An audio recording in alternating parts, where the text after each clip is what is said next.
وحكام وعادل إلى النبي أشهد أن لا إله إلا الله له الجلال والإكرام وأشهد أن محمدا عبده ورسوله المعصوم صلى الإسلام اللهم صل وسلم على سيدنا محمد وعلى آله وأصحابه ومن تبعهم بإحسان إلى يوم الدين أما بعد.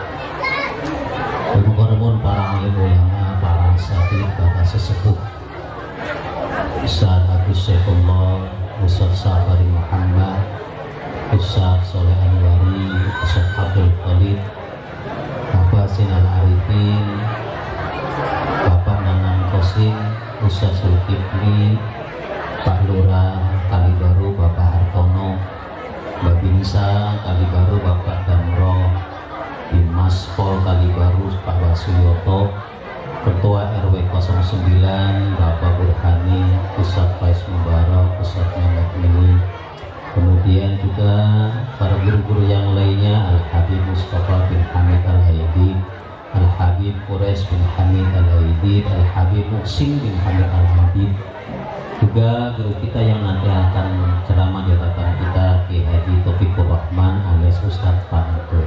Assalamualaikum. Assalamualaikum. Panjang banget ini ya. Sehat semuanya Bunda? Sehat semuanya? Sudah makan belum? Insya Allah sama. Sehat Bapak semuanya? Saya bayangin andekan kuliah subuh seperti ini luar biasa. Siap semuanya? Siap semuanya? Baik, 10 menit saya akan bicara supaya nanti guru kita bisa panjang lebar bicara.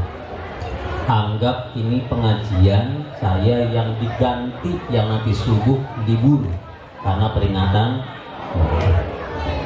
Bapak Ibu yang saya muliakan, kenapa Quran, ini gak lucu ya, ini ngaji. Kenapa Quran selalu menyandingkan kalimat amanu dengan amilus sholihah? Kenapa? Karena ternyata keislaman kita tidak cukup dengan syahadat, tidak cukup dengan sholat, tidak cukup hanya dengan puasa wajib, tapi harus berkarya. Nah, berkarya itulah yang namanya amilus sholihah. Karya yang apa Ustaz? Karya yang bikin ibu sejahtera, bapak bahagia, anak sukses, tetangga ikut tertolong dan bahagia. Itu namanya amilus. Maka sejarah membuktikan bahwa para nabi dan rasul dari zaman Nabiullah Adam alaihissalam sampai baginda Muhammad SAW, di samping sebagai seorang nabi dan rasul juga sebagai seorang Assalamualaikum. Assalamualaikum. Juga seorang pekerja. Bahkan dalam satu riwayat ada 3 manusia yang pada zamannya dicium tangannya oleh Rasulullah SAW. Dia sahabat dan ia juga termasuk anak Rasulullah SAW. Tapi dicium tangannya karena tangannya kasar, karena rajin bekerja. Siapakah dia? Dia yang bernama Mu'ad bin Jabal.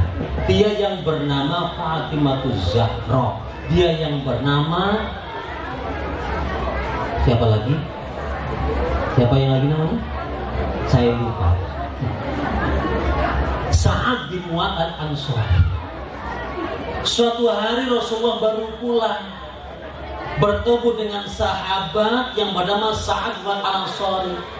Rasul bertanya, ma'asaba biyadika ya Sa'ad, apa yang terjadi dengan tanganmu yang melepuh begitu? Sa'ad menjawab, ya Rasul, tangan saya melepuh dan menghitam begini demi mencari istri yang halal untuk istri dan anak saya.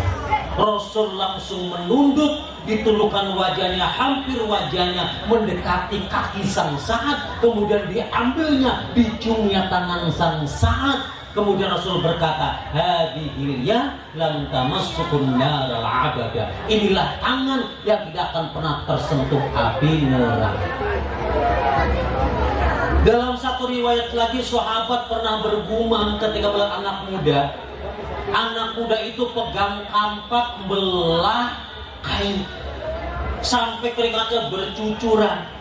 Sahabat ngomong, ya Rasul, andaikan keringatnya dipakai untuk jihad fisabilillah, untuk perang, pasti lebih hebat. Apa kata Rasul? Enggak.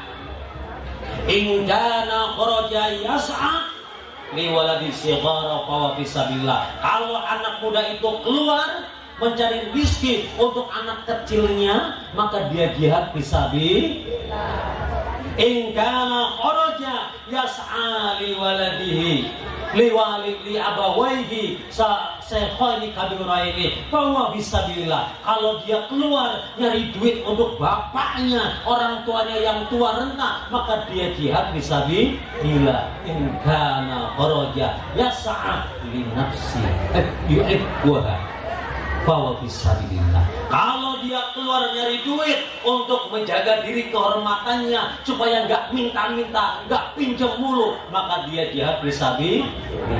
Pertanyaan saya, Bapak, adakah yang kerja dengan niat tiga ini? Ada apa tidak? Ya. Ada apa tidak? Ya. Adakah yang hari ini kerja di pabrik niatnya cari duit buat orang tua? Ada apa tidak? Ada apa tidak? Jihad fisabilillah. Adakah yang hari ini keluar cari kerja, cari jadi tukang ojol atau ojek, nyari duit untuk istri dan anaknya? Ada apa tidak? Jihad fisabilillah. Adakah yang hari ini kerja nyari duit untuk dirinya supaya nggak minta-minta, supaya nggak ngutang? Ada kira-kira? Ada kira-kira? Maka dia jihad fisabilillah. Ini semuanya jihad fisabilillah. Tapi jihad akan gagal total walaupun niatnya buat anak, walaupun niatnya buat istri. Kapan? Karena kharaja ya sa'at riya'an wa mufakhara fa huwa fisabilillah. Kalau dia keluar nyari duit tapi riya, tapi mufakhara, dia bermegah-megahan, dia riya, dia sombong, maka dia di jalan syaitan. Mana ciri-cirinya riya dan mufakhara? Ciri-cirinya adalah satu, kalau dia cari duit, dia cari rizki, tapi lupa dengan yang memberi rizki. Dia cari uang, lupa dengan yang memberi uang.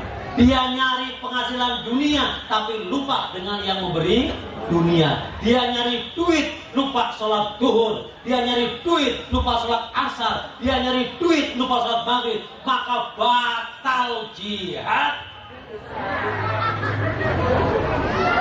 Betul? Betul? Betul? Berharap punya anak yang soleh tapi cari duitnya salah. Berharap punya anak yang rajin ibadah tapi nyari duitnya kagak ibadah. Berharap nyari duit supaya anak yang dipondokin rajin sholat tapi bapaknya kagak sholat. Ada yang begini? Mana orangnya?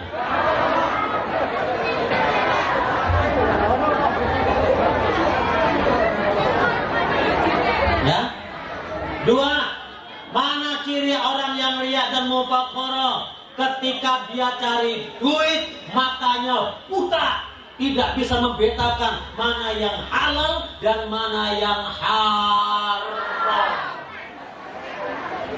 Cok. Kalau ada orang yang begini, berarti dia ciri-ciri bukan fisabilillah, tapi sabili syaitan. Pengen punya anak yang nurut, tapi ternyata pengen punya anak yang baik, tapi ternyata nyari duitnya kagak baik. Pengen cari duit apa, ingin punya keluarga yang sakinah, tapi nyari duitnya bikin berantakan, kesel orang lain. Pengen punya keluarga yang akur, tapi nyari duitnya ngambil warisan saudaranya, berantem dengan kakaknya, berantem dengan adiknya. Ini namanya orang kurang ajar. Bapak Ibu, adakah hari ini yang rebutan warisan? Mana orangnya? Ada apa tidak? Alhamdulillah saya nggak pernah rebutan warisan. Memang gak ada yang diwarisi. Oke? Mulai hari ini cari duit yang halal, cari duit yang benar. Nggak ada urusan banyak atau sedikit. Yang penting manfaat. Banyak akan ditinggal, sedikit juga akan ditinggal. Banyak akan jadi warisan. Kalau udah meninggal namanya warisan. Kalau belum meninggal namanya hadiah, namanya nafkah. Semuanya bakal ditinggal. Tega Anda, tega diri kita semuanya. Kalau nyari duit udah capek, pontang-panting poyang-paying nyari duit kira di kuburan. Ternyata duit yang kita cari nyiksa diri kita lantaran uang kita, lantaran harta kita dikencang di alam kubur, lantaran harta yang kita cari nanti di akhirat nanti kalau kita menggelembung terus tidak akan berhenti sampai dia meledak. Sok lantaran nyari duit gak bener, nanti otaknya diguyur dengan air yang panas, otaknya mendidih. Kenapa? Nyari duitnya gak mikir. Assalamualaikum. Jangan melotot begitu. Sudah saya melotot, ibu pun. Ayo, ibu, kalau bapak pulang ngasih duit, tolong tanyakan, Pak, dari mana Pak? Dari mana duitnya Pak? Dari mana duitnya Pak? Enggak, ini jangan. Dari mana Pak? Tolong terangkan. Emang kenapa? Ya, saya harus nanya. Emang kenapa? Karena sedikit. Nanti biar bawanya 10 juta. Pak, dari mana Pak? Nah, ya.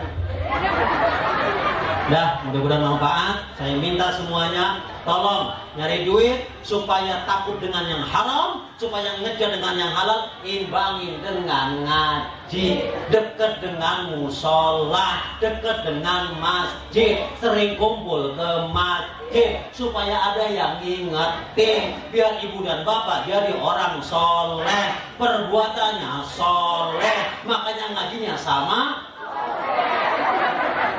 Nah, sholat soleh. Assalamualaikum warahmatullahi wabarakatuh. Dipanggil